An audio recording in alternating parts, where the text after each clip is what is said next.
अरब का एक शहर जहां पर लोग बहुत ही खुशहाली से रहते थे, वहां पर रहता था मुस्तफ़ा। मुस्तफ़ा अपने परिवार के साथ अब के राजधानी में रहता था। जीवन व्यापन करने के लिए दर्जी का काम करता था। मुस्तफ़ा का एक बेटा था जिसका नाम था अलादीन। अलादीन बहुत ही नटखट और मस्त मौला किस्म का लड़का था। अलादीन दिन भर दोस्तों के साथ खेलता और अपने पिता का हाथ बिल्कुल नहीं बटाता था। वह दिन भर दुकानदारों को परेशान करता और बुजुर्गों को तकलीफ पहुंचाता था। एक दिन मुस्तफ़ा बीमार हो गया और उसकी मौत हो गई।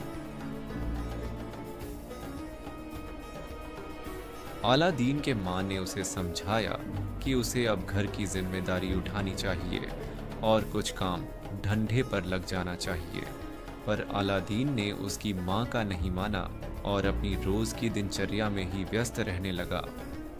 दूर अफ्रीका देश में खगोशी नाम का एक दुष्ट जादूगर रहता था। उसको असीम शक्ति पाने की इच्छा थी। उसके लिए उसने अपने जादू के प्याले से पूछा कि उसको और शक्तियां कैसे मिल सकती हैं। प्याले ने उसे बताया कि एक जादुई चिराग है अरब के रेगिस्तान में। उसे चिराग के जिन के हुक्म के अंदर बहुत से जिन रहते हैं। वह दुनिया का सर्वशक्तिशाली जिन है और वो तुम्हें दुनिया का सबसे महानतम जादूगर बना सकता है। पर एक तकलीफ ये है कि उसे चिराग को तुम हाथ नहीं लगा सकते। वह चिराग सिर्फ एक नेक दिल वाला खुदा का बंदा ही हाथ लगा सकता है। जादूगर ने पूछा कि ऐसा नेक खुदा का बंदा मुझे कहाँ मिलेगा। तब प्याले ने दिखाया कि अरब की राजधानी में अलादीन नाम का एक लड़का है जो बहुत ही नेक दिल है। वह इस चिराग को तुम्हारे लिए ला सकता है। जादूगर अरब की राजधानी के लिए निकल गया। वहां पर पहुंचने के बाद एक बाजार के अंदर उसे अलादीन दिखा। अलादीन को देखते ही जादूगर उसके पास गया और उसको बोला कि अरे तुम मुस्तफ़ा दर्जी के बेटे अलादीन तो नहीं। अलादीन ने हाँ में जवाब दिया। जादूगर ने उसको कहा कि मैं तुम्हारा चाचा हूँ और कुछ सालों पहले अफ्रीका में व्यापार करने के लिए चला गया था। जब वापस लौटा तो मुझे पता चला कि मेरा भाई गुजर चुका है। तुमसे मिलकर मुझे बहुत खुशी हुई। यह कुछ पैसे लो और अपनी माँ को देना। उनको बताना कि मैं कल तुम्हारे घर खाने के लिए आऊँगा। यह बात कहकर जादूगर वहाँ से चला गया। अलादीन ने घर पर जाकर अपने माँ को बताया कि बाजार में उसको चाचा मिले थे। अलादीन की माँ ने बताया कि उसका तो एक ही बड़ा चाचा था जो कुछ सालों पहले गुजर गया और किसी दूसरे चाचा के बारे में उसे जानकारी नहीं है। अलादीन ने उसको बताया कि मेरे चाचा ने मुझे कुछ पैसे दिए हैं और उन्होंने कहा है कि वह कल हमारे घर पर खाने के लिए आएंगे। यह कहकर अलादीन ने जादू करने दिए हुए पैसे अपनी माँ को दे दिए। अलादीन के माँ ने उन पैसों से बाजार में जाकर ज़रूरत की खाने की सामग्री ली। दूसरे दिन जादूगर अलादीन से बाजार में मिला। वह उसे बाजार में कपड़ों के दुकानों में लेकर गया और कुछ कपड़े खरीद कर दिए। फिर वह दोनों अलादीन के घर पहुंचे। वहां पहुंचकर जादूगर ने अलादीन की माँ से कहा कि मैं आपका देवर हूँ और बहुत सालों पहले मैं व्यापार के लिए अफ्रीका चला गया था और अब वापस लौटा हूँ। जब मैं वापस आया तो मुझे पता चला कि मेरे भाई का देहांत हो चुका है। यह जानकर मुझे बहुत दुख हुआ, पर अलादीन को मिलकर मुझे बहुत खुशी हुई। फिर तीनों ने मिलकर खाना खाया। खाना खाने के बाद जादूगर ने अलादीन की माँ को कुछ पैसे दिए जिससे वह ज़रूर की चीज़ खरीद सके। और जादूगर ने कहा कि अलादीन को व्यापार के कुछ चीज़ें सिखाना चाहता हूँ। वह दूसरे दिन अलादीन को बाजार में लेकर गया और कुछ व्यापारियों से मुलाकात करवाई और व्यापार की जानकारी दी। बाजार से लौटकर जादूगर अलादीन को वापस उसके घर लेकर गया। जादूगर ने अलादीन की माँ से कहा कि अब अलादीन को कुछ पैसे कमाने चाहिए और उसको व्यापार की अच्छी जानकारी देने के लिए मैं उसे दूसरे शहर लेकर जाना चाहता हूँ।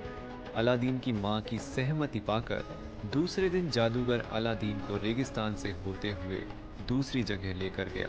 वहां पर पहुंचने के बाद एक छोटे टीले के पास वह रुक गया और उसने कुछ मंत्र बोले।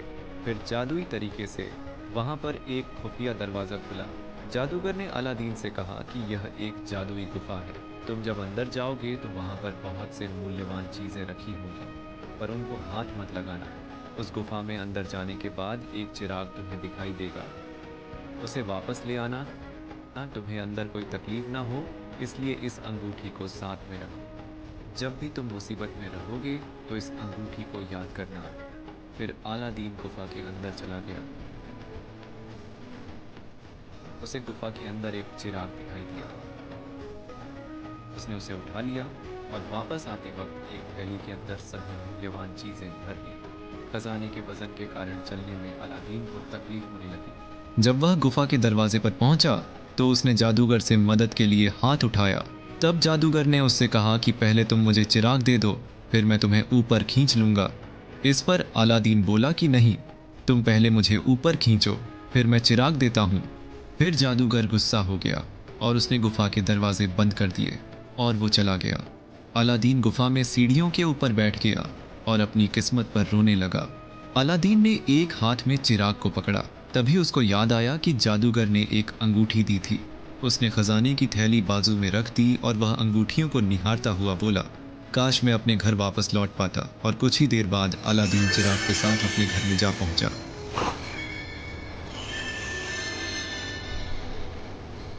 अपने घर पर पहुंचकर अलादीन बहुत हैरान था। उसने अपनी माँ को देखा और अपनी किस्मत पर रोते हुए अपने हाथ में रखे चिराग को जमीन पर पटक दिया और अंदर चला गया। अलादीन की माँ चिराग को अंदर लेकर आई। फिर अलादीन ने उसे सारी हकीकत बताई कि कैसे उसको भतीजा कहने वाला उसका चाचा एक दुष्ट जादूगर था और उसे रेगिस्तान में ले जाकर गुफा के अंदर छोड़कर भाग गया। अलादीन ने खुदा को धन्यवाद दिया कि किसी तरह वह इस जादुई अंगूठी के कारण वापस लौट पाया। अलादीन ने गुफा के अंदर पाया हुआ धन वहीं पर छोड़ देने की बात बताई और अपनी माँ को बोला कि यह चिराग सिर्फ बचा है, इसे थोड़ा साफ करके बाजार में बेच देंगे तो 2 पैसे आ जाएंगे। यह बात सुनकर अलादीन की माँ ने चिराग को बाहर ले जाकर कपड़े से साफ करने लगी। उतने में चिराग से धुआं आने लगा और उसमें से एक जीन बाहर आया। यह देखकर अलादीन की माँ घबराकर चिराग को लेकर अंदर चली गई और अलादीन को यह बात बताई। चिराग के जादुई जीन ने बताया कि वह इस चिराग का गुलाम है और जिसके पास भी यह चिराग रहेगा वह उसकी ख्वाहिश पूरी कर सकता है। अलादीन बहुत लंबे सफर से भूखा था। उसने और उसकी माँ ने खाने की फरमाइश की और कुछ क्षण में जादुई जीन ने उनकी ख्वाहिश पूरी कर खाना परोस दिया। भरपेट खाना खाने के बाद अलादीन ने उस चिराग के जीन से कुछ धन पाने की इच्छा की और कुछ ही क्षणों में चिराग के जीन ने कुछ धन अलादीन को सौंप दिया। अलादीन ने उन पैसों से बाजार में जाकर अपने लिए नए कपड़े खरीदे और कुछ बचे हुए पैसों को गरीबों में और बच्चों में बांट दिया। थोड़ी देर बाद उस बाजार में से शहजादी अपने शाही लिबास में गुजरी। शहजादी की खूबसूरती देखकर अलादीन उसे पर मोहित हो गया और शहजादी को वहां से गुजरने तक देखता रहा। घर जाकर अलादीन अपने ख्यालों में खोया हुआ था तो उसकी माँ ने पूछा कि बेटा क्या हुआ। तो अलादीन ने उसको शहजादी के बारे में बताया और उसकी खूबसूरती के तारीफ की। अलादीन की माँ ने बताया कि वह बहुत अमीर घर की लड़की है और हम बहुत गरीब। उस पर अलादीन ने कहा कि अब मैं गरीब नहीं रहा और जब तक मैं यह चिराग मेरे पास है मेरे लिए सब कुछ मुमकिन है। यह बात बोलकर अलादीन ने उस चिराग को रगड़ दिया। तभी एक जीन वहां पर हाजिर हो गया। उसने अलादीन की इच्छा पूछी तो अलादीन ने बताया कि मुझे बहुत सारी दौलत चाहिए।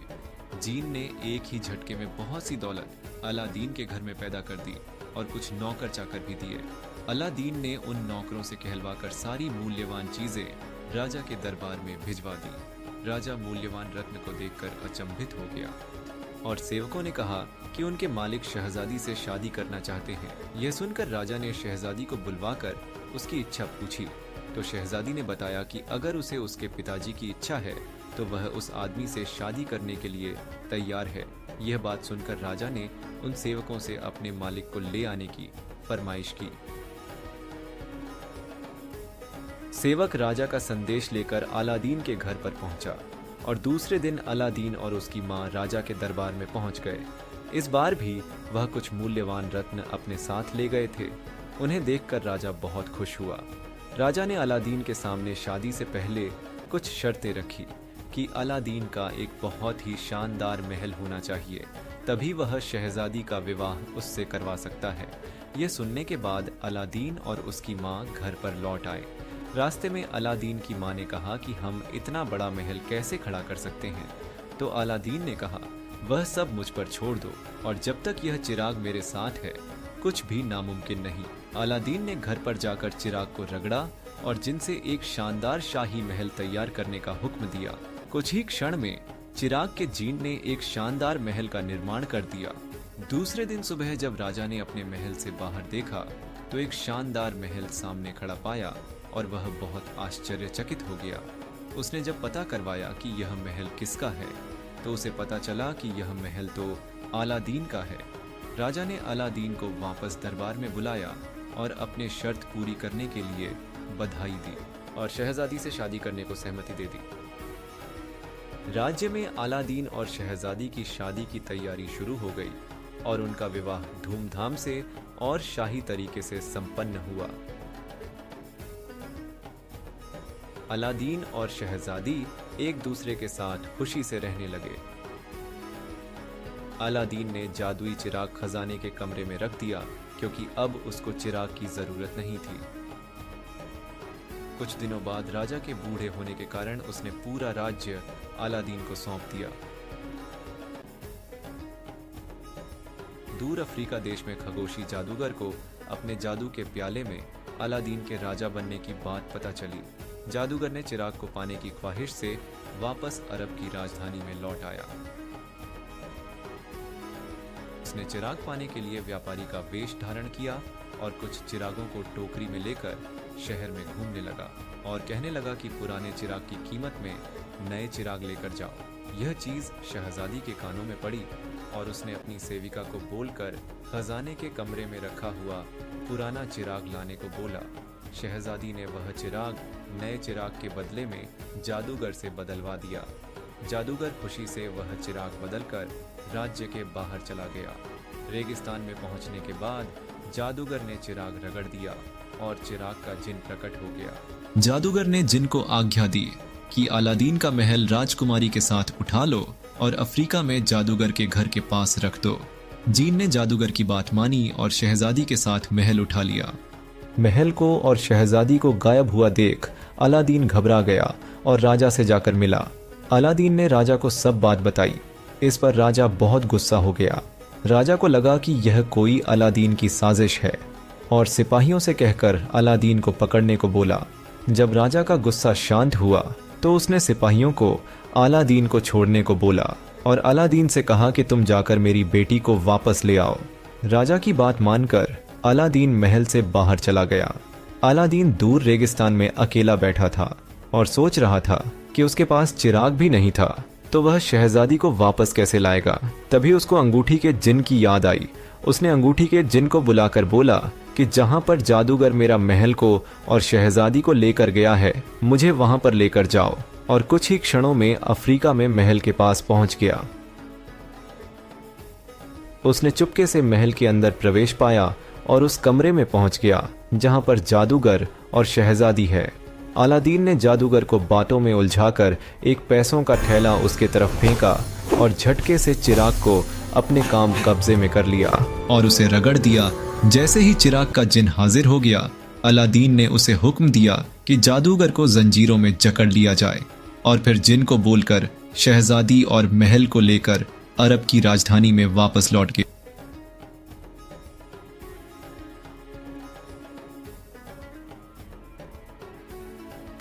दरबार में सबके सामने शहजादी को गले लगाकर भगवान का धन्यवाद दिया और अपना अगला जीवन शहजादी के साथ खुशी से बिताया।